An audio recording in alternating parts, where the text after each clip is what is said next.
하나님은 영이시니 예배하는 자가 영과 진리로 예배할지니라. 아멘.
예수 이름 높이여 다 찬양하여라.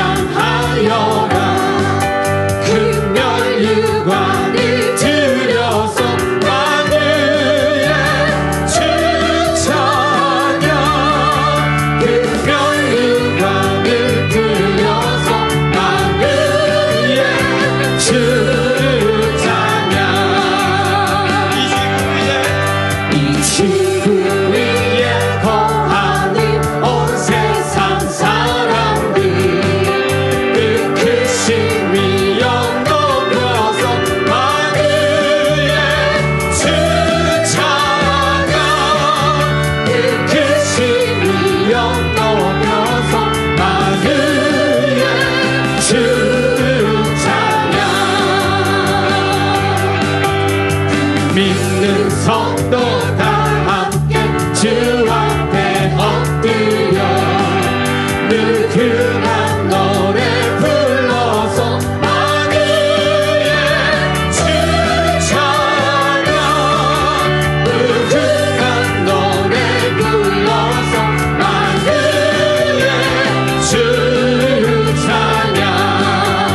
호산나 다윗의 자손께 호산나 불러라 주의 왕 높은 하늘에 영광을 예수 주 메시아 아멘. 우리 목소리 높여서 찬양합니다. 당신은 영광의 왕 당신은 영광의 왕 당신은 영광의 왕 당신은 하늘과 땅의 주 당신은 정의의 아들 천사가 무릎 꿇고 예배하고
말씀이 육신이 되어 이 땅에 오신 주님, 우리의 구주로 낮고 낮은 이곳에 임하시어 우리에게 생명을 주신 주님을 찬양합니다. 성탄주의를 맞이하여 이 기쁜 아침에 저희가 주님을 찬양하고 경배하고자 이곳에 모였습니다. 이곳에 임하시어 우리의 예배를 기쁘게 받아주시옵소서. 주님 오신 이 날이 바로 구원의 날, 소망의 날, 평화의 날인 줄 믿습니다. 성탄의 기쁜 소식이 온 세상에 퍼져나가 세계 만민이 주님 오심을 기뻐하며 오직 하나님께 영광 돌리는 복된 성탄주일 되길 원합니다. 또한 오늘 저녁에 있을 예수사랑 성탄축제와 수요일 성탄 감사 예배를 통해 주님 오심을 마음껏 기뻐하고 찬양 올려드리는 한 주간이 되도록 인도하여 주시옵소서. 저희들을 사랑하사 육신의 몸을 입으시고 생명의 길로 인도하셨지만 저희들이 미련하고 약해서 아직도 죄악의 길에서 헤매고 있을 때가 많습니다. 주님께서 이 세상에 오신 목적과 베풀어 주신 사랑을 기억하며 다시금 신앙인으로서 바로 설 수 있는 은혜의 시간으로 인도하여 주시옵소서. 혼란스러운 세상 일에 마음을 빼앗기지 않게 해주시고 예수님을 더욱 생각하고 더욱 가까워지고 말씀에 의지해서 믿음의 삶으로 실천하게 도와주시옵소서. 주님의 은혜 가운데에 늘사랑교회 세움 프로젝트를 진행하고 있습니다. 막연한 두려움과 부정적인 마음보다는 하나님의 인도하심을 구하고 성령님의 지혜를 의지하여 믿음으로 나아가길 원합니다. 건축에 필요한 재정들이 순조롭게 채워지게 해주시고 지체들이 하나로 뭉치고 서로의 마음을 이해하며 협력하고 참여할 수 있도록 인도하여 주시옵소서. 오늘 이 귀한 예배 시간에 말씀 속에서 능력으로 역사하사 저희들의 심령이 변화되게 하시고 세상의 근심 걱정이나 불안, 불평, 불만이 있다면 이 모든 것이 변하여서 기쁨과 감사로 주님만 찬양하는 시간 되게 도와주시옵소서. 감사드리며 말씀이 육신이 되어 사랑으로 이 땅에 오신 예수 그리스도 이름으로 기도드리옵나이다. 아멘.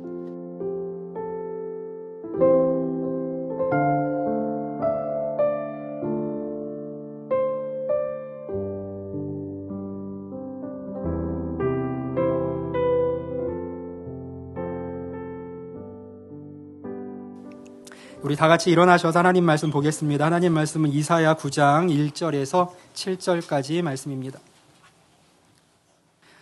전에 고통받던 자들에게는 흑암이 없으리로다. 옛적에는 여호와께서 스불론 땅과 납달리 땅이 멸시를 당하게 하셨더니 후에는 해변길과 요단 저쪽 이방에 갈릴 일을 영화롭게 하셨느니라.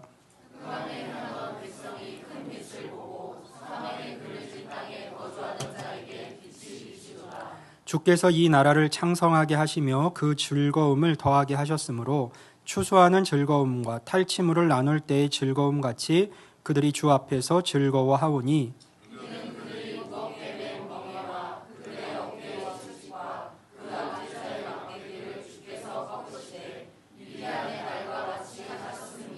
어지러이 싸우는 근인들의 신과 피 묻은 겉옷이 불에 섭같이 살라지리니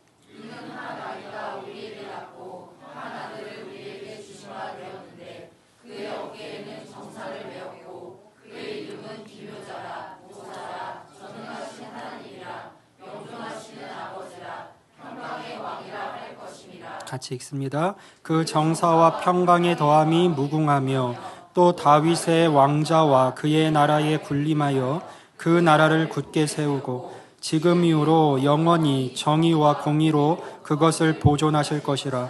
만군의 여호와의 열심히 이를 이루시리라. 아멘.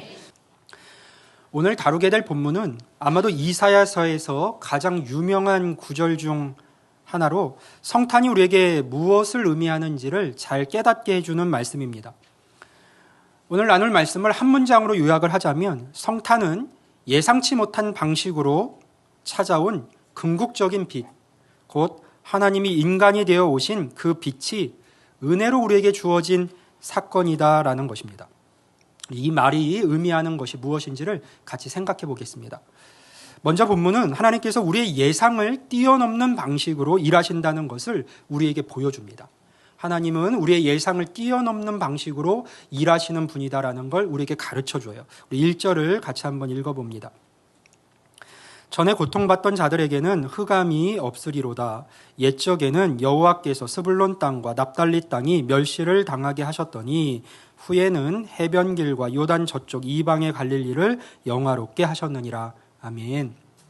여러분들 이 말씀을 읽을 때 어떠세요? 놀라게 되시나요? 우리는 별로 놀라지 않을 수 있지만 이 말씀은 당시 독자들에게는 매우 놀라운 소식이었을 겁니다. 왜냐하면 그들은 하나님께서 어떤 위대한 일을 행하신다면 당연히 예루살렘과 같은 하나님의 본부에서 시작하실 것이라고 생각했기 때문이에요. 그러나 이사야는 하나님께서 갈릴리, 즉 변방의 땅에서 시작하신다라고 말을 합니다. 스불론과 납달리는 이스라엘의 북쪽 외곽 지역으로 이방 민족의 침입으로 인해 오랫동안 황폐해진 곳이었습니다. 당시 갈릴리는 유대인도 있었지만 다양한 민족이 섞여 사는 다문화 지역이었어요. 그래서 본문에 나오는 이방의 갈릴리라는 표현은 문자 그대로 이방인들의 갈릴리를 의미합니다. 하나님께서 그곳을 영화롭게 하시겠다는 말씀은 그 누구도 상상할 수 없던 일이었어요. 요한복음 1장에서 나다나엘이 처음 예수님을 소개받았을 때를 떠올려 보세요. 제자들이 그에게 말했습니다. 우리가 모세의 율법과 선지자들이 기록한 바로 그분을 만났어. 갈릴리 출신, 나사렛 출신 예수님이야. 그때 나다나엘이 뭐라고 반응합니까? 나사렛에서 무슨 선한 것이 날 수 있겠느냐. 반문합니다. 이처럼 갈릴리는 아무도 주목하지 않던 곳이었어요. 로마 사람들은 예루살렘을 변두리라고 여겼고 예루살렘 사람들은 갈릴리를 더 낮은 곳으로 여기면서 우월감을 느꼈습니다. 갈릴리에서 무슨 큰 인물이 나올 수 있겠어? 라고 생각을 했던 것이죠. 하지만 하나님께서는 바로 그런 곳에서 그의 구원의 역사를 시작하셨습니다. 성탄 메시지의 첫 번째 핵심은 이겁니다. 하나님은 세상이 기대하지 않는 방식으로 우리가 예상치 못한 곳에서 그의 위대한 구원을 이루어 가신다는 것이에요. 성탄은 하나님의 뜻이 우리의 상식을 초월하여 이루어진다는 것을 우리에게 보여줍니다. 세상에는 늘 서열이 존재하죠. 로마 사람들은 예루살렘을 시골이라고 여겼고 예루살렘에 사는 사람들은 갈릴리를 더 낮은 곳으로 여기며 무시했던 것처럼요. 갈릴리는 뒷골목으로 불릴 만큼 아무도 주목하지 않는 지역이었습니다. 사람들은 늘 이야기했어요. 세상에 그런 곳에서 대단한 종교 지도자가 나온다고? 그럴 리가 없지. 그러나 바로 그런 곳에서 하나님은 일하십니다. 우리 모두에게 중요한 메시지예요. 예수님은 세상이 예상하는 방식으로 오시지 않았습니다. 예수님은 아늑한 가정에서 태어나지 않으셨어요. 그는 구유, 곧 짐승의 먹이통에서 태어나셨습니다. 예수님은 중산층이나 부유한 가정에서 태어나지 않으셨습니다. 그는 가난한 가정에서 태어나셨습니다. 왕과 같은 권력자들로 둘러싸인 환경에서 태어나지 않으셨어요. 그를 맞이한 사람들은 다만 목자들이었습니다. 당시 목자들은 사회적으로 가장 낮은 위치에 있는 사람들이었습니다. 예수님은 결혼도 하기 전에 임신한 10대 시골 처녀에게서 태어나셨습니다. 그 당시 문화에서 이런 상황은 여성에게 평생 동안 낙인이 찍히는 일이었습니다. 실제로 마리아는 그런 낙인 속에서 살았고 그녀의 아들 예수님도 그와 같은 편견과 낙인을 겪으셔야만 했습니다. 다시 말해 예수님은 세상이 성공한 사람이라고 여기는 외적인 조건을 전혀 갖추고 계시지 않았습니다. 위대함의 흔적이 하나도 없었어요. 세상의 기준으로 보면 그는 중요하지 않은 사람처럼 보였습니다. 그런데 그 결과는 무엇입니까? 이 무명의 상황 속에서 역사에 가장 영향력 있는 인물이 탄생한 것이죠. 이 낮고 초라한 구유 안에서 가장 위대한 왕의 모습이 드러났습니다. 이 약함 속에서 가장 강력한 힘이 나타났던 것이에요. 이것이 무엇을 증명할까요? 구유 안에서 하나님의 영광이 드러나고 있었지만 세상은 아무도 그것을 보지 못했습니다. 세상의 가치로는 그것이 마치 옳은 것 같고 절대적인 기준이요 진리인 것 같아도 세상의 가치로는 결코 하나님의 일하심을 알아볼 수 없습니다. 성탄의 과정이 그것을 말해줍니다. 세상의 가치로는 하나님의 일하심을 다 알아볼 수 없다는 것. 하나님께서는 우리가 전혀 기대하지 않는 방식으로 위대함과 능력, 구원을 우리 삶에 가져오시기를 기뻐하십니다. 우리가 세상적인 것들로 인해서 낙심하지 않고 세상적인 기준에 함몰되지 않고 하나님의 일하심을 바라볼 수 있는 이유도 거기에 있습니다. 고린도전서 1장 27절과 28절에서 바울은 이렇게 말했는데요. 우리 같이 한번 읽어볼까요? 고린도전서 1장 27절, 28절 말씀입니다. 시작.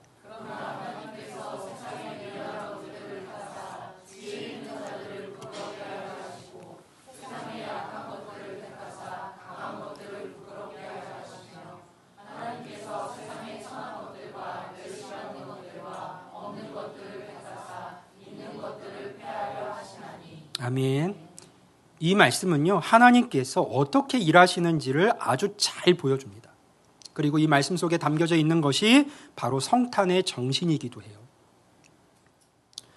성탄의 정신을 어떻게 정의 내릴 수 있을까요? 우리는 화려한 세상 속에서 살고 있습니다. 그리고 세상은 언제나 빛나는 것, 반짝이는 것들을 추구하죠. 빛나는 이력서, 최고의 수준의 학벌, 적절한 인맥, 성공한 사람들과의 관계가 많은 것을 좌우합니다. 그러나 예수님은 이 세상의 빛나는 기준을 전혀 따르지 않으셨습니다. 성탄의 정신은 이러한 세상의 화려함과 성공 지표에서 자유로워지는 것입니다. 성탄의 정신은 하나님이 선택하신 그 뜻밖의 방식, 세상의 기준과 가치와는 벗어나 있는 그 방식으로 우리 역시 사람들을 바라보고 그들을 사랑하며 존중하는 것을 배우고 실천하는 데에 있는 것이죠. 예수님께는 세상이 중요하게 여기는 성공의 지표들이 전혀 없었습니다. 우리가 성탄의 정신으로 변화되어져 간다는 것은, 우리의 삶이 성탄의 정신으로 물들어 간다는 것은 적어도 그러한 세상의 기준에 눈이 멀지 않고 그것을 너무 중요하게 여기지 않는다는 것을 의미합니다. 세상의 관점에서 변방 출신의 사람들을 우리는 어떻게 대하며 인생을 살아가고 있습니까?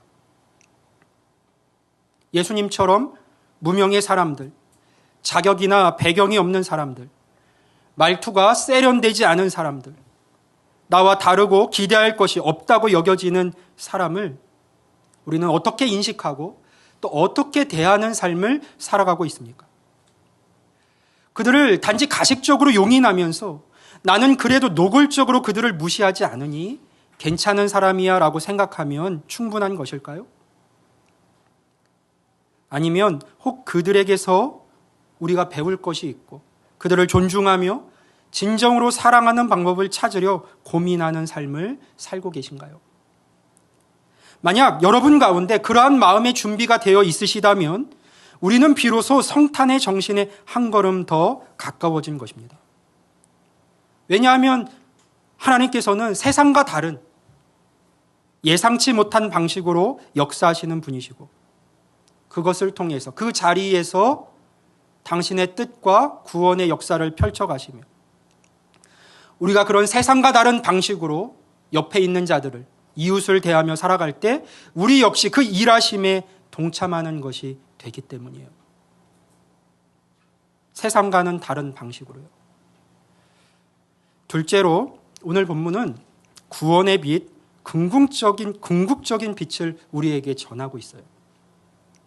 구원의 빛, 궁극적인 빛을 우리에게 전해줍니다. 우리 2절 말씀을 봅니다. 흑암에 행하던 백성이 큰 빛을 보고 사망의 그늘진 땅에 거주하던 자에게 빛이 비치도다. 아멘. 우리 첫 번째 오늘 본문을 통해서 우리가 알게 되는 것은 하나님께서는 예상치 못한 방식으로 일하시는 분이시다. 그리고 두 번째는 구원의 빛, 궁극적인 빛을 우리에게 전하고 있다. 지금 이사야서 9장 2절에 드러나 있는 사망의 그늘이라는 표현은요, 이사야가 만들어낸 독특한 복합어입니다. 문자적으로는 죽음의 그림자 정도의 의미를 가진 표현인데요, 이 단어는 어둠과 죽음이라고 하는 두 개념을 결합해서 죽음이 드리워져 있는 깊은 어둠 속에 살아가고 있는 사람들을 묘사하고 있습니다. 일반적으로 이 세상에서 빛과 생명은요, 서로 연결되어 있습니다. 절대적인 것은 아니지만 대체로 이 둘, 빛과 생명은 밀접한 관계에 있죠. 하나님께서 세상을 창조하실 때 생명을 창조하시기 위해서 가장 먼저 하신 일은 빛을 만드시는 것이었어요. 하나님이 이르시되 빛이 있으라 하시니 빛이 있었고, 빛은 모든 창조의 첫 단계였습니다. 그 후에야 생명으로 이어지게 된 것이죠. 왜냐하면 생명은 빛을 필요로 하기 때문이에요. 이것이 세상의 기본적인 작동 원리입니다. 만약 태양이 갑자기 사라져 버린다면 어떻게 될까요? 한 과학 잡지는 이 주제에 대해서 세 가지 중요한 결과를 말했는데요. 첫째로, 태양이 갑자기 사라지면 지구의 온도가요, 하루 만에 0도로 떨어질 것이라고 합니다. 1년이 지나면 지구의 온도가 영하 100도까지 내려가고 결국에는 이 지구의 온도가 영하 240도에서 안정화될 것이라고 해요. 영하 240도가 지구의 새로운 온도가 되는 것이죠.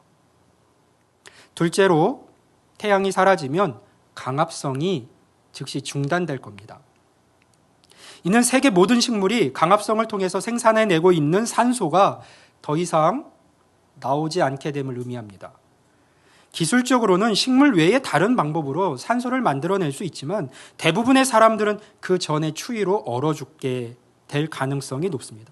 혹은 산소 공급을 대체할 방법이 있더라도 대부분의 인류는 새로운 산소 공급 체계를 마련하기도 전에 질식사할 것이 분명합니다. 셋째로, 우리는 태양으로부터 비타민 A와 D를 상당량 공급받고 있습니다. 태양빛이 없으면 이 비타민들을 충분히 대체하기가 매우 어려워지고 대부분의 사람들의 뼈는 매우 약해져서 부서지기 시작할 것입니다.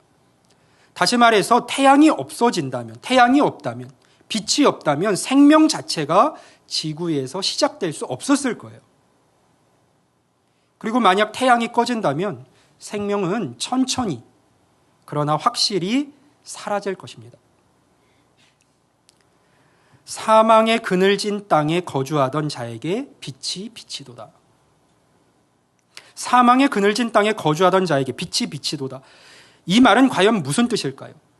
히브리어로 이 문장은 문자적으로 죽음의 그림자 속에 있는 자들에게 빛이 번쩍였다라는 뜻입니다. 이 말씀이 의미하는 바가 단순히 영적인 어둠에 있던 자들에게 빛이 비치었음을 의미하는 것일까요? 그렇게 여겨질 수 있습니다. 왜냐하면 분명 우리에게는 여전히 태양이 있고 강합성도 이루어지며 오늘도 이렇게 우리의 생명이 존재하고 있으니까요. 하지만 그렇지 않습니다. 조금 전에 우리는 태양이 꺼진다면 모든 생명이 사라지게 된다는 것을 생각해 보았습니다. 그런데 그것은 가정이 아닙니다. 태양은 실제로 꺼져가고 있다고 많은 과학자들은 주장합니다. 사실 우리는 다 죽어가고 있는 것이죠. 성탄절에 온 가족이 먹을 멋진 요리를 준비했다고 한번 생각해 보겠습니다. 최상의 고기로 최고의 스테이크를 준비했습니다. 각각의 접시에 알맞게 익은 스테이크를 올려서 식탁 위에 놓으면 온 집안에 맛있는 냄새가 가득하게 될 겁니다. 그런데 그걸 먹지 않고 그냥 4시간 동안 그대로 둔다면 어떻게 될까요? 그 음식은 차갑게 식어버릴 거예요. 그럼 이제 4시간이 아니라 사흘 동안 내버려 두겠습니다. 아무것도 하지 않고 그대로 사흘간 내버려 둔다면 어떻게 될까요? 이상한 냄새가 나기 시작할 겁니다. 만약 4주 동안 그냥 내버려 둔다면요. 그때는 아마 여러분이 집에서 살지 못하고 냄새 때문에 모두가 다 집 밖으로 나가야 할 거예요. 왜 그런 일이 생길까요? 무엇이 문제일까요? 최고의 음식이 왜 그렇게 되었을까요? 이유는 간단하죠. 스테이크를 그대로 두면 에너지가 다 소진되고 결국 썩어가기 때문입니다. 그리고 바로 이 이야기가 우리의 미래를 보여줍니다. 우리도 더디게 진행될 뿐이지 같은 방향으로 가고 있습니다. 우리 몸은 점점 더 에너지를 잃고 소멸되어 가고 있습니다. 제가 그렇고 여러분도 그렇습니다. 세상도 태양조차도 예외가 아니에요. 누군가는 이렇게 말할지도 모릅니다. 그래, 물론 나는 언젠가 죽겠지. 하지만 그동안 세상을 더 나은 곳으로 만들어서 내 후손들에게 물려줄 수 있잖아. 나는 비록 죽지만 내 후손들은 여전히 살아갈 수 있잖아 라고 말할 수 있어요. 그러나 여러분, 그 후손은 얼마나 더 오래 살아갈까요? 그 후손의 삶은 얼마나 지속될까요?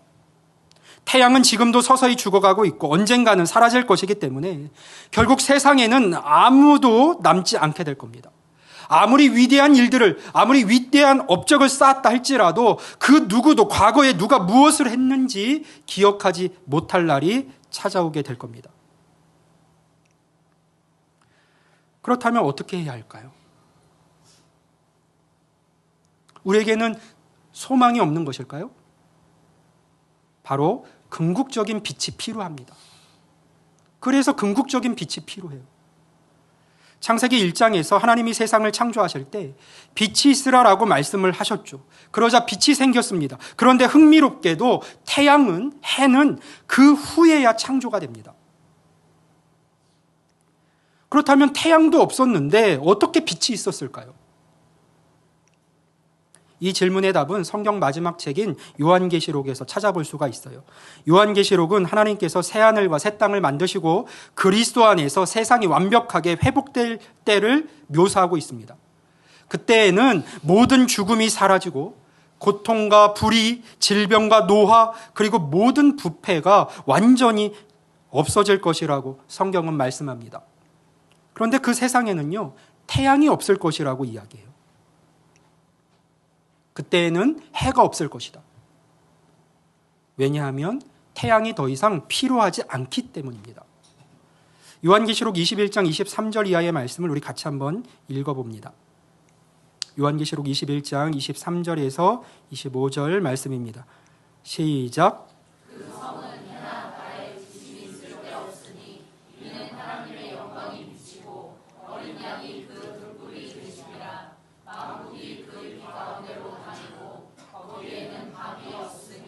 아멘. 하나님의 영광이 비치고 어린 양이 그 등불이 되심이라. 이것이 바로 궁극적인 빛입니다. 이 빛 안에서는 아무것도 죽지 않고 아무것도 썩지 않습니다. 그래서 예수님도 너희가 죽어도 살겠고라고 말씀하신 거예요. 우리는 이 빛이 필요합니다. 그리고 오늘 본문에서 하나님은 우리에게 이 빛을 주시겠다고 약속하고 계신 것이죠. 그렇다면 이 빛은 어떻게 우리에게 임하게 되는 것일까요? 이 빛은 어떻게 우리에게 임했을까요? 그것은 오늘 본문 6절과 7절에 나오는 유명한 말씀에서 우리가 찾을 수 있습니다. 이는 한 아기가 우리에게 낳고 한 아들을 우리에게 주신 바 되었는데, 예수님이죠. 그의 어깨에는 정사를 메었고 그의 이름은 예수님의 이름이에요. 그의 이름은 기묘자라, 모사라, 전능하신 하나님이라, 영존하시는 아버지라, 평강의 왕이라 할 것임이라. 그 정사와 평강의 더함이 무궁하며 또 다윗의 왕자와 그의 나라에 군림하여 그 나라를, 하나님의 나라죠, 굳게 세우고 지금 이후로 영원히 정의와 공의로 그것을 보존하실 것이라. 만군의 여호와의 열심히 이를 이루시리라. 아멘. 자, 6절에 나오는 이는이라는 단어는요, 우리가 가진 모든 소망이 어디서 오는지를 설명하는 연결고리입니다. 그 뒤에 나오는 말씀이 소망이 되는 것이죠. 우리가 이 모든 일이 이루어질 것을, 여호와의 열심 가운데 이루어질 것을 확신할 수 있는 이유는 바로 실제로 우리와 함께 했던, 우리에게 주어졌던 그 한 아기 때문이에요. 그 아기가 바로 우리를 위한 빛이고 우리에게 임할 궁극적인 생명의 소망이라고 성경이 말씀하고 있는 것이죠. 6절에는 우리에게 나게 될 한 아이의 이름들이 이어져서 나옵니다. 기억할 것은 한 아기, 그러니까 예수님에게 명명되었던 이 이름들이, 이 칭호들이 다 오직 하나님께만 적용될 수 있는 칭호들이라는 사실이에요. 한 아들, 곧 예수님은 전능하신 하나님이십니다. 이것은 단순히 신적인 존재 정도를 의미하지 않아요. 단순히 어떤 신성의 아바타나 신성의 원리를 나타내는 상징적인 인물을 말하는 것도 아닙니다. 말 그대로 그분이, 한 아기로 나시는 그분이 전능하신 하나님이십니다. 또 그는 영존하시는 아버지이십니다. 이는 그분이 모든 창조의 근원이심을 의미합니다. 영원히 존재하시는 아버지시니까요. 그런데도 그분은 한 아기로 태어나셨습니다. 태어난 아기가 곧 하나님이십니다. 이는 인류의 어떤 다른 종교에서도 찾아볼 수 없는 유일한 주장이에요. 이분은 분명히 인간이십니다. 태어났고 아기로 오셨으니까요. 그러나 동시에 이분은 분명히 신적 존재입니다. 왜냐하면 그분은 전능하신 하나님이시고 영존하시는 아버지이시기 때문이죠. 그래서 예수님은 참 하나님이자 참 인간이십니다. 성탄절이 의미하는 것, 즉 하나님이 예상치 못한 방식으로 일하신다는 것, 그리고 하나님이 사람이 되셨다는 것을 이해한다면 궁극적인 빛으로 오시기 위해, 우리에게 궁극적인 빛이 되어주시기 위해서 하나님이 사람이 되셨다는 것을 이해한다면 여기서 우리는 두 가지 중요한 사실 앞에 서게 됩니다.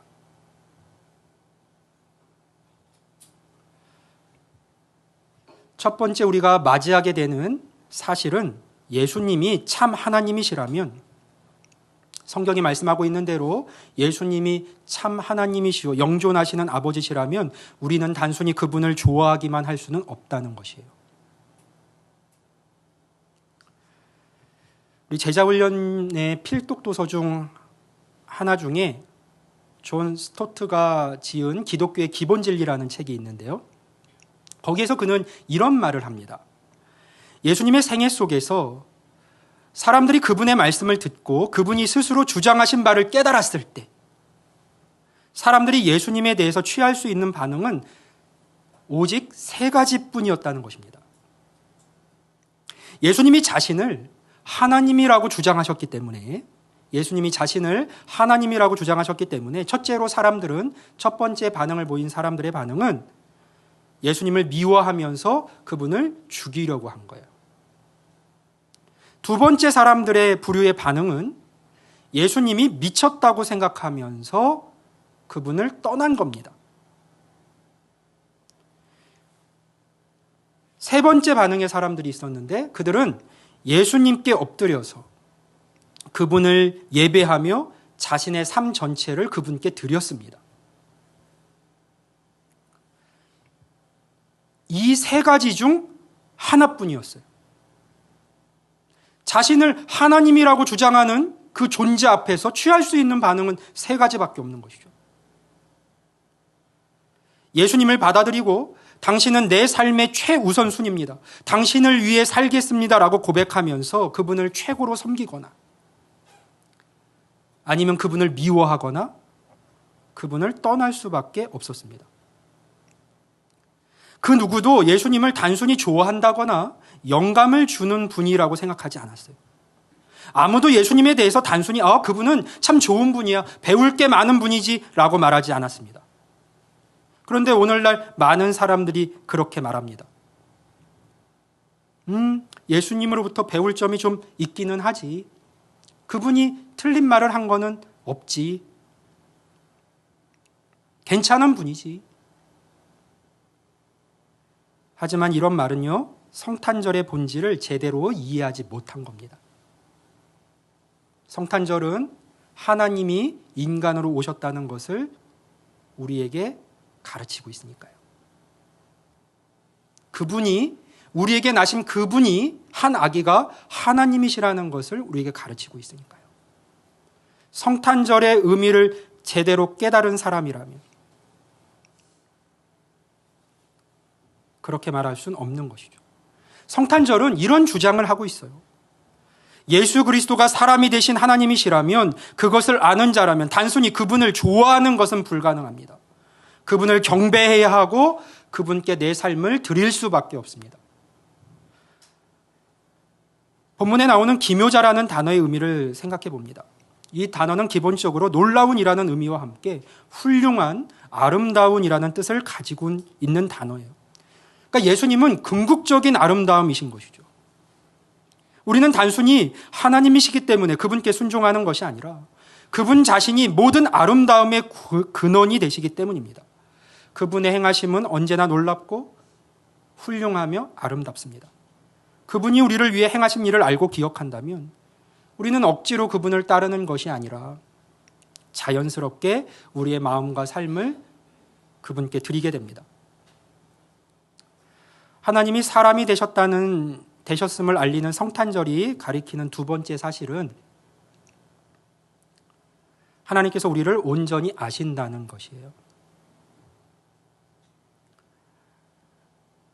성경에서 하나님이 인간이 되셨다는 메시지는 단순히 신비로운 이야기가 아닙니다.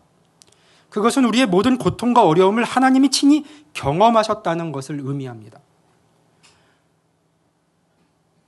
하나님이신 인간의 관점에서 이제는 인간이 되신 하나님을 생각해 보세요.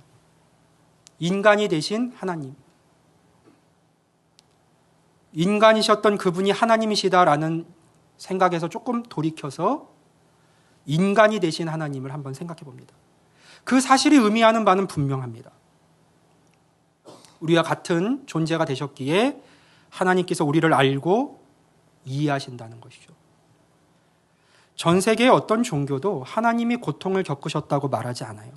그러나 기독교는 하나님이 인간의 모습으로 내려오셔서 고난과 고통을 직접 겪으셨다고 말합니다. 하나님은 우리의 고통을 아십니다. 그래서 우리가 그분께 기도할 때 그분은 진정으로 우리의 아픔을 이해하십니다. 이것이 바로 성탄절이 주는 또 하나의 메시지예요. 하나님이 인간이 되어 우리와 함께 하셨고 우리를 이해하며 우리를 사랑하신다는 것이죠.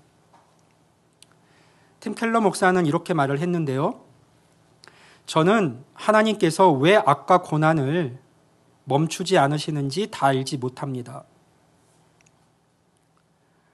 하지만 한 가지는 확실히 압니다. 그 이유가 왜 이 세상 가운데 악과 고난이 멈추어지지 않는지, 그 이유가 우리를 사랑하지 않기 때문은 아니라는 것을 확실히 압니다. 왜냐하면 하나님께서는 우리의 고통에 깊이 참여하셨기 때문입니다. 우리를 사랑하셔서 인간의 몸으로 오셨으니까요. 세상의 어떤 것도 하나님이 우리를 사랑하신다라고 하는 그 증거에서 멀어질 수는 없는 것이죠. 영국의 서필가이자 추리소설 작가인 도로시 세이어즈도요, 비슷한 말을 했는데요. 제가 그대로 한번 읽어드려 볼게요. 성육신이란 무엇을 의미할까요? 하나님께서 우리를 타락하도록 내버려 두시고 고통과 슬픔, 죽음에 이르게 하신 이유가 무엇이든 간에 하나님은 정직함과 용기를 가지고 스스로 그 고통의 대가를 치르셨습니다. 하나님은 인간이 겪는 모든 경험을 몸소 겪으셨습니다. 가정생활의 사소한 짜증에서부터 힘든 노동과 경제적 제약의 답답함, 그리고 최악의 고통과 굴욕, 좌절과 절망, 죽음까지. 그분은 가난 속에서 태어나셨고 우리를 위해 무한한 고통을 겪으셨으며 그 모든 것을 그분 스스로 기꺼이 감당할 가치가 있다고 여기셨습니다. 예수님은 참 하나님이시자 참 인간이십니다. 이 사실이 성탄절이 주는 아주 중요한 메시지예요. 하나님은 인간이 되셔서 우리의 고통에 참여하셨고 우리를 이해하시며 우리를 구원하셨습니다. 한 가지 더 생각해 볼 것은 지금까지 우리가 나눈 모든 이야기, 즉 구유에 태어나신 예수님을 믿을 때 우리가 그 궁극적인 빛 안에서 얻게 되는 희망, 기쁨, 소망이 우리의 어떠한 열심에서 근거한 것이 아니라 오직 하나님의 은혜로 주어진 선물이라는 사실입니다. 성경은 이렇게 말씀합니다. 한 아기가 우리에게 낳고 그러나 여기에서 멈추지 않고 성경은 바로 이어서 이렇게 말을 하는데요. 한 아들을 우리에게 주신 바 되었는데, 그냥 주셨다는 거예요. 선물이라는 것이죠. 그분이 나신 것이 우리에게 선물인 이유는 그분께서 전쟁에서 싸워 우리에게 승리를 주실 것이기 때문인데요. 오늘 본문이 그것을 말하고 있습니다. 주님께서 침략자들을 치셔서 백성들이 다 즐거워하게 된다는 것이에요. 그런데 그 기쁨과 싸움의 승리가 어떻게 왔는지 한번 보세요. 어떠한 방식으로 그 기쁨과 승리가 그분을 통해서 우리에게 올 수 있었는지 한번 말씀을 보겠습니다. 이사야서 53장 5절과 6절 말씀입니다. 우리 같이 한번 읽어봅니다. 시작.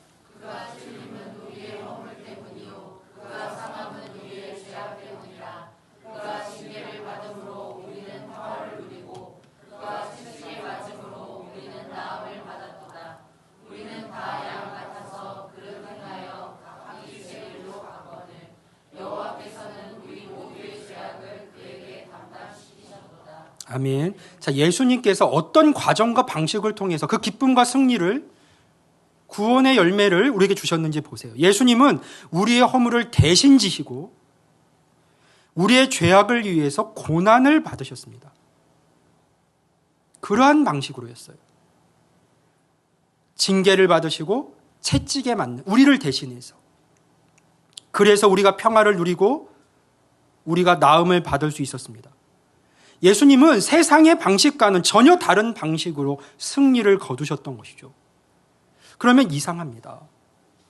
예수님은 왜 처음 오셨을 때 사람들이, 세상이 기다리고 기대했던 방식으로, 그러니까 강력한 힘으로 이 땅의 모든 악을 심판하지 않으셨던 것일까요? 왜 그러한 방식으로 왕이 되지 않으셨던 것일까요? 예수님이 그렇게 하고자 하셨다면 이 세상이 어떻게 되었을까? 우리 잠시 생각해 봅니다. 세상의 악의 근원은 무엇입니까? 그것은 바로 우리 마음속의 자기 중심성입니다. 내가 왕이 되려고 하는 마음이죠. 이 자기 중심성이 모든 악의 뿌리입니다. 모든 것이 나 자신 중심이에요. 나 먼저를 끊임없이 외치죠. 이것이 세상의 고통과 불행이 시작되는 근원입니다. 만약 예수님께서 악을 제거하시기 위해서 강력한 심판자로 오셨다면 누가 살아남을 수 있었을까요? 자기 중심성은 모든 사람의 마음속에 있고 정도의 차이만 있을 뿐입니다. 예수님께서 처음 오셨을 때 강한 힘으로 심판자로 오셨다면, 그렇게 심판하셨다면 아마도 우리는 다 멸망했을 겁니다. 만약 이것이 사실이라고 믿지 않는다면 아마도 아직 자신의 마음이 얼마나 불패할 수 있는지 깨닫지 못했기 때문일 거예요. 그러나 언젠가 그 사실을 알게 될 때가 반드시 올 겁니다. 대신에 예수님은 약함으로 오셨습니다. 어린 양으로 오셨고 십자가에서 고난을 받으셨습니다. 그분은 우리가 받아야 할 형벌을 대신 받으셨습니다. 인간의 몸으로 오셔서 우리가 받아야 할 형벌을 대신 받으셨죠. 그래서 이 위대한 구원, 지금 우리 삶에 부분적으로 임하고 궁극적으로는 마지막 때에 모든 죽음과 고통을 소멸시킬 이 빛은 은혜의 선물로 우리에게 주어지고 있는 겁니다. 은혜의 선물인 것이죠. 그분이 당하시고 우리가 받게 되었으니까요. 그리고 이 선물을 받을 수 있는 유일한 방법은요, 그것이 선물임을 우리가 인정하는 것입니다. 나의 어떤 열심과 노력에서 노력으로 그것을 얻게 된 것이 아니라 한 아기로 오신 하나님이신 그분의 선물임을 우리는 인정하는 거예요. 어떤 선물은요, 우리의 자존심을 꺾게 만듭니다. 어떤 선물은 받기가 참 어렵습니다. 예를 들어서 성탄절 아침에 친구가 여러분에게 선물을 하나 주었는데 그 선물을 열어보니까 그 선물이 다이어트 책이라면 여러분들 어떻게 반응하시겠어요? 고맙다라고 말하면서도 속으로는 당황하겠죠. 또 다른 친구가 준 선물을 열었는데 거기에는 인간관계 개선에 대한 책이 들어있는 겁니다. 주변 사람과 잘 지내는 법, 이런 거요. 여러분 그러면 이렇게 말할지도 몰라요. 아, 정말 감사해요. 제가 뚱뚱하고 성격이 별로라는 걸 알겠어요. 정말이에요. 고맙습니다. 이런 책을 저에게 선물해 주다니. 그런데 그 선물을 감사히 받으려면 스스로 인정하고 싶지 않은 사실을 인정할 수밖에 없습니다. 그걸 인정하지 않으면 이건 나와는 상관없는 선물이 되어버리는 것이죠. 혹 여러분이 재정적으로 매우 큰 어려움에 처해 있을 때 누군가가 여러분에게 엄청난 재정적 선물을 제안했다고 생각해 보세요.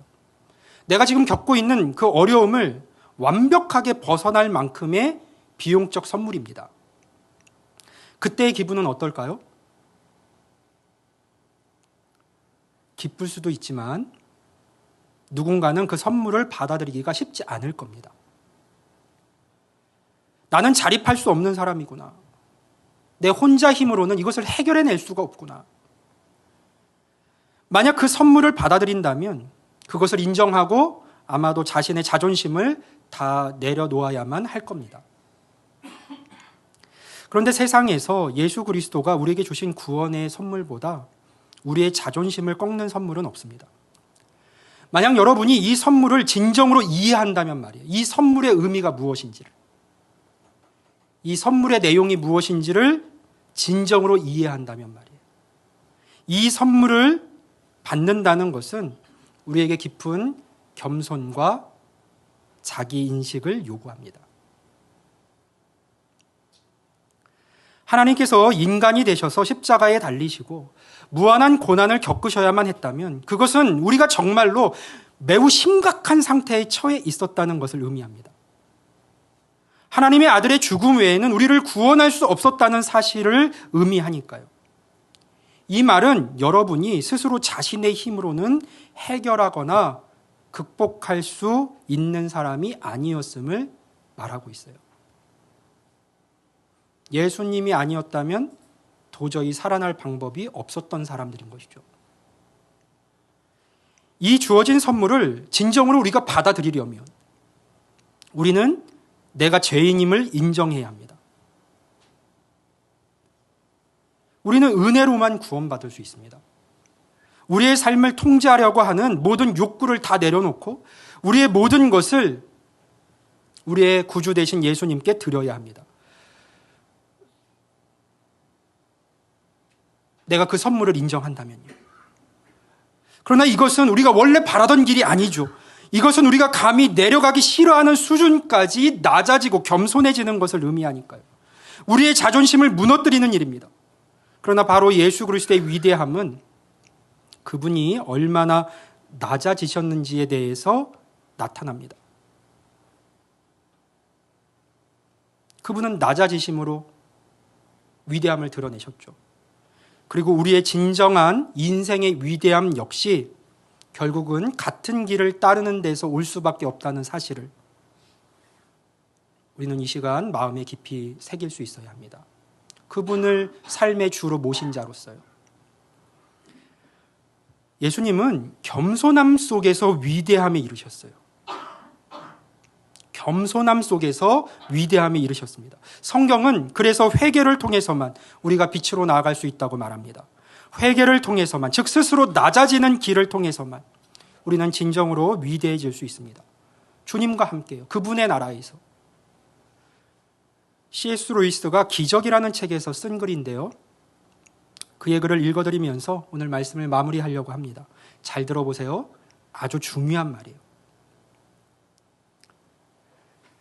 진정으로 높은 것은 오히려 낮아질 수 있는 능력을 가지고 있다. 그것이 진정으로 높은지 아닌지를 판별하는 거의 유일한 기준이 그것이다. 낮아지는 것이죠. 낮아질 수 있는 능력. 예를 들어 입체 도형은 3D는 평면 기하학의 2D에 여러 진리를 담고 있다. 그러나 평면 도형은 입체 기하학의 진리를 담을 수 없다. 몽테뉴는 자신의 고양이와 함께 장난칠 수 있지만 고양이는 그와 철학에 대해 이야기하지 못한다. 모든 위대한 것은 작은 것 속으로 들어갈 수 있다. 그것이 진정으로 위대한지 아닌지를 판단하는 거의 유일한 시험이다. 진정으로 높은 것은 낮아질 수 있습니다. 철학가는 고양이와 놀아줄 수 있어요. 그러나 고양이는 철학자와 철학을 논할 수는 없죠. 진정으로 높은 것은 낮아질 수 있습니다. 예수님이 바로 그 위대한 예입니다. 그분은 강하셨기에 약해질 수 있었고 안전하셨기에 취약해질 수 있었어요. 내가 평안과 기쁨을 누리고 있을 때에는 화가 나고 절망에 빠진 사람의 아픔 속으로 들어갈 수 있습니다. 그러나 내가 화가 나고 절망에 빠져 있을 때에는 기쁨과 평안 속으로 들어갈 수 없습니다. 왜 그럴까요? 기쁨과 평안은 더 높고 위대하기 때문이죠. 진정으로 위대한 것은 낮아질 수 있습니다. 그것은 더 낮은 존재 안으로 들어가 함께하고 공감하며 스스로를 낮출 수 있습니다. 강하기 때문에 약해질 수 있고 안전하기 때문에 취약해질 수 있는 것이죠. 여기서 중요한 질문이 나와요. 무엇이 정말로 높고 정말로 위대한 것인지 어떻게 알 수 있을까요? 그것은 낮아질 수 있는 능력입니다. 그것은 더 낮은 곳으로 들어갈 수 있는 능력입니다. 그것은 어려운 이들을 동정하고 겸손해질 수 있는 능력입니다. 강한 사람만이 약해질 수 있습니다. 안정된 사람만이 취약함을 받아들일 수 있어요. 따라서 여러분이 인생을 살아가면서 믿는 자로서 빛의 위대함을 경험하고 구원을 믿는 그 순간부터 시작되는 새로운 삶을 살기 원한다면 여러분은 여러분의 구주가 걸으셨던 그 길을 따라서 위대함 속으로 낮아지는 삶을 선택하고 살아가야만 합니다. 이것이 성탄절이 우리에게 주는 의미입니다. 우리를 위해서 하나님께서 한 사람으로, 전능하신 하나님, 영존하시는 아버지께서 한 사람으로 이 땅에 오셨습니다. 가장 높은 분이었지만 가장 낮은 모습으로 이 땅에 오셨습니다. 그래서 그분은 경배받으시기에 합당하고 또 우리를 온전히 이해하실 수 있는 분입니다. 선물로 오신 그분을 내 삶의 주로 겸손히 받아들이고 오늘 이 성탄 주일에 그분을 본받고자 하는 마음에 다시 한번 되새겨서 더 위대한 삶으로 한 걸음 내딛어 가는 우리 모두가 될 수 있기를 주님의 이름으로 간절히 축원합니다. 아멘. 우리 기도하겠습니다. 우리 기도하실 때 주신 말씀 마음에 새기면서 우리 이 시간 기도하며 나아갑니다. 가장 높으신 분, 전능하신 하나님, 영존하시는 아버지께서 이 낮은 곳으로 우리의 모습으로 이 땅에 오셨습니다. 그리고 그 겸손함과 낮아짐을 통해서 당신의 위대함과 능력과 구원의 열매들을 드러내 보이셨어요. 우리가 그분이 구주이신 것을, 하나님이신 것을 인정한다면 우리는 단순히 그분을 좋아할 수만은 없습니다. 그분을 경배해야 되고 그분을 높이는 삶을 살아가야 합니다. 그렇게 그분을 우리의 주인 삼고 그분을 본받아 낮은 자리로 내려가는 삶을 선택해 갈 때 우리는 그곳에서 주님처럼 위대한 열매를 맺으며 그분의 나라에서 살아갈 수 있습니다. 이 시간 우리 그러한 고백을 담아서 주님, 내 삶이 주님과 함께 그 위대함 속으로 들어가는 인생이 되기를 원합니다. 내 삶 속에 주님의 그 겸손을 통한 위대함의 열매들이 내 삶에도 더 풍성히 맺혀지고 주님과 함께 그 복된 길을 걸어가게 해 주십시오. 같이 한번 고백하며 주님 앞에, 우리의 구주 되신 주님 앞에 나아갑니다. 기도하겠습니다.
예수님의 이름으로 기도합니다. 아멘.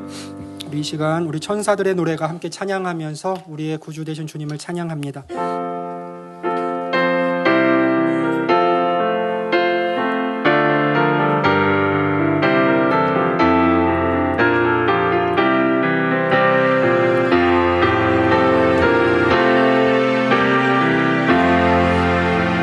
천사들의 노래가 하늘에서 들리니 산과 들이 기뻐서 메아리쳐 울린다.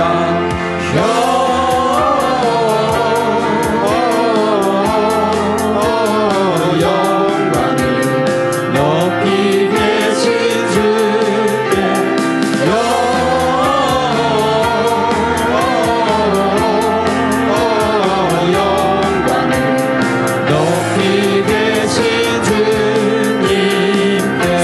합니다. 베들레헴 날려가 나시나기 예수께 그러 경배합시다. 탄생하신 나비께 영광을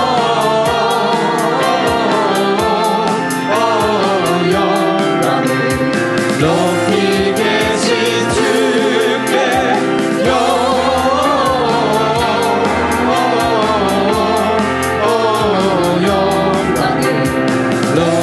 다 같이 일어나셔서 4절 찬양합니다. 구유 안에 누이신 구유 안에 누이신 어린 나귀 예수께 우리들도 다 함께 기쁜 찬송 부르자.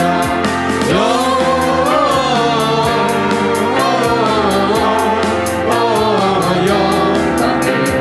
높이 계신 주께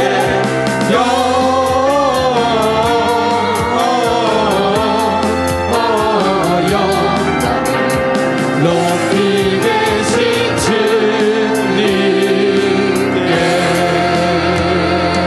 아멘. 기도합니다. 높이 계신 주님의 이름을 이 시간 우리의 마음과 힘을 다해 찬양합니다. 아버지 하나님, 성탄 주일 이 아침에 주님께서 어떻게 승리를 이루셨고 또 어떻게 우리에게 궁극적인 빛으로 오셔서 위대한 선물이 되어 주셨는지 오늘 말씀을 통해서 배웠습니다.